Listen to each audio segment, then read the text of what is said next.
Okay guys, so mabilisang video lang guys no patungkol dito sa AVR. So maraming mga beginner kasi guys na nagtatanong para saan ba daw yung AVR at kailan ba ito gagamitin. Ayan. So maraming nagtatanong kasi nakikita nila lagi ito sa mga videos ko guys eh. Ayan. So ang AVR pala guys is ito yung nagre-regulate ng voltage. 'Di ba dito sa Pilipinas yung voltage natin in normal is 220. 'Di ba? So may mga lugar kasi guys na mababa yung voltahe o masyadong mataas ang voltahe. So ang effect kasi nun is nakakasira kasi sa sound system natin 'yan kapag masyadong mababa at the same time masyadong mataas. So diyan napapasok si AVR na siya yung magre-regulate na mini-maintain niya kahit papaano yung voltage na 220. Ayan. So ang aking AVR pala guys is a Highmark. Ayan, yun yung brand niya guys. 5,000 VA. So, 5,000 watts siya. So, kaya niya hanggang 5,000. Ngayon, pakita ko muna sa inyo guys kung anong pinagkaiba ng walang AVR at merong AVR. So, para sa mga beginner lang to guys sa mga tatanong. Pero sa mga expert, sige na, scroll up na lang kayo. Okay, so dito connected yung AVR natin. Ayan, DIY ko lang to guys So, pero hindi to advisable guys na ganitong plug lang. For demo lang to. Okay, open ko muna. Ayan. Tapos on ko siya guys. Ay, ano pala, pakita ko muna sa inyo guys na wala pang AVR. Okay? So, ito yung PSC Plus natin. Ayan, saksak ko muna siya dito guys. Ayan. So, pakita ko sa inyo kung ano yung reading niya. Mataas yung reading namin dito guys eh.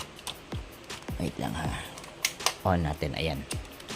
So, ang aming voltage dito guys is umabot siya ng 245, 246. Ayan, so masyado siyang mataas guys, no? Ayan, so off ko muna. Ayan.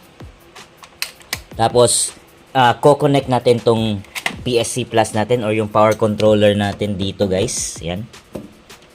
Okay, on natin yung etong AVR natin. Ayan. So, hintayin lang natin na mag-okay siya dyan.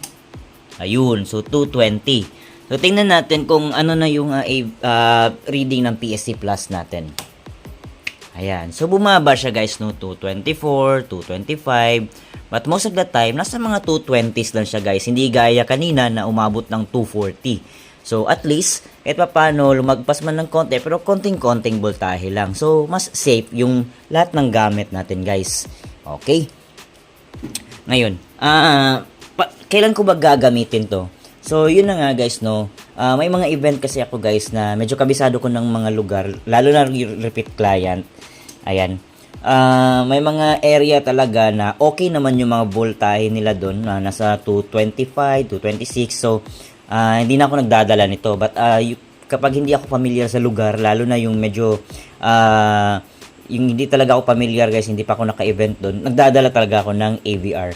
Kahit na basic lang yung setup ko. Kahit na dalawang speaker lang yung dinadala ko. Para kahit pa paano guys, mas protektado yung mga gamit natin guys, no? Ayan. So, ang ginawa ko dito guys, medyo nag-modify lang ako guys, no? Ayan. Eto, ayan. Yung binili ko to guys is medyo maliit yung wire nito guys. Pinalitan ko lang ng makapal na size 12 to guys. Size 12 ba to? Oh, size 12 ito na wire. Tapos, ayan guys, ito. So, tinanggal ko na siya. Ayan. Ayan, tinanggal ko siya. So, ito, connected to siya guys. So, itong extension wire na to guys is intended lang talaga na design na pang outlet. Ganyan yung plug. So, 20 amperes to, kaya na niya hanggang mga 2,000 watts or 3,000 watts na load ng ating amplifier, speakers, or mga gamit. So, pag lumagpas ka dun, wag na. Iba na yung gamitin mo. Basta itong gamit ko dito guys, extension wire, intended lang talaga to na pang 20 amperes, yung maximum. Ayan. So, kahit na basic or full band setup, gumagamit talaga tayo ng AVR. So, malaki talagang kaibahan guys no kapag meron kang AVR. Kitang-kita naman natin sa voltmeter kanina. And then, after nitong AVR guys, no, dito na makisaksak si PSC Plus, Eto na nga. Kasi si PSC Plus, dyan ko na tinatap or sinasaksak yung ating amplifier, wireless microphone, equalizer. So, dyan ko na dyan nakatap yung mga ibang gamit natin. So, eto guys, maganda tong PSC Plus natin from Mecman Audio. Ayan. Mecman Audio. Kasi guys, bukod sa meron siyang voltmeter dyan, okay, meron na din siyang circuit breaker. na 20 amperes. Ayan. And then, aside dyan guys, no, meron siyang EMI filters. Ayan. So, siya yung magsasala ng kuryente para mawala din kahit paano yung mga hissing sound, yung mga ganun nga natunog guys, no. So, maganda si Mecman Audio PSC Plus. Ayan. Okay, so, after dyan guys, so dyan natin sinasaksak yung amplifier, wireless microphone, and equalizer. Ayan. So, ayan, back to topic guys. So, eto na nga, yung ating AVR. 5,000 watts yung maximum niya. So, kahit na full band, at dala ko to, at even na basic lang. So, nagdadala ko nito guys. Kapag hindi ako familiar sa lugar, baka low voltage dyan na area. So, at least meron tayo nito guys.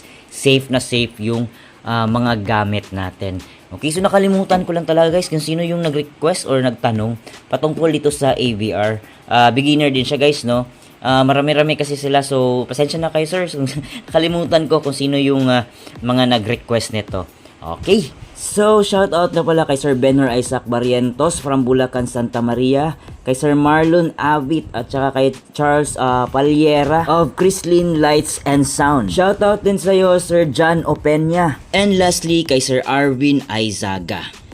So, yun na nga guys, no, kung meron kayong mga katanungan patungkol sa setup, especially kung ano yung mga setup ko guys, no, sa ating sound system, kung ano yung mga pihit na gusto nyo, kung kaya natin sagutin guys, sasagutin natin yan guys, no, para sa lahat ng mga beginner. So, hanggang sa susunod guys na mga tutorial at mga sagot natin sa inyong mga katanungan. Hanggang sa susunod, alright.